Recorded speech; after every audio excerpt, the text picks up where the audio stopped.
যেটা বললেন এটা কোনো অভিযোগ নেই, কোনো লোক। আমি সারাটা ওয়ার্ড আছে ঘুরলাম, সমস্ত বুথ সভাপতি, এখানে যারা কার্যকর্তারা আছেন, বিভিন্ন ক্লাবের কর্মকর্তারা আছেন এবং আমাদের এক্সিকিউটিভ সহ আধিকারিক আছেন, সমস্ত অফিসার নিয়ে আমরা ভিজিট করেছি। আমাদের এই 16 নম্বর ওয়ার্ড আগরতলা পৌর নিগম 16 নম্বর ওয়ার্ড জেলার থেকে আমি প্রতিনিধি হিসেবে আছি আগরতলা পৌর নিগমে।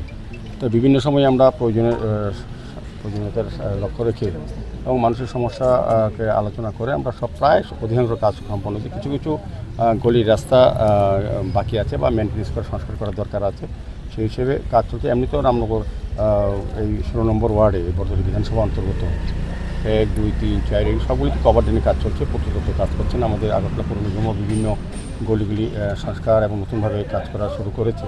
সেই ক্ষেত্রে আমি দেখি কিছু কিছু কাজ বাকি আছে যেগুলি মেনটেন্স করা দরকার, আর কিছু নতুন করে রাস্তা তৈরি করা দরকার, ছোটো ছোটো রাস্তা। সেগুলি আজকে আমাদের ইঞ্জিনিয়ারদের সঙ্গে কথা বলেছি, আগামী কিছুদিনের মধ্যে কাজগুলো শুরু হবে। তো আমার মনে হয় 16 নম্বর ওয়ার্ডে সাধারণত আর কোনো কাজ বাকি থাকবে না। শহর জুড়ে বিজ্ঞাপন ছেড়ে যাচ্ছে বেআইনিভাবে না, এগুলি অলরেডি আমরা ডিসিশন নিয়েছি যে বেআইনি যে বিজ্ঞাপনগুলি রাস্তায় আছে, বিশেষ করে প্রাইভেট টিউটররা সারা রাস্তা দখল করে বিজ্ঞাপন লাগিয়ে দিয়েছেন।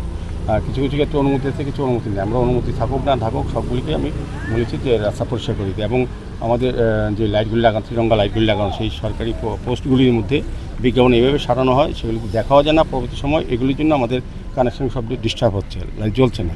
এগুলো আমি সিদ্ধান্ত নিয়েছি আমরা এই 2-3 দিনের মধ্যে সমস্ত শহরে এই হোর্ডিং বেআইনি বিজ্ঞাপন সমস্ত কেটে নিয়ে যাবো। চলো।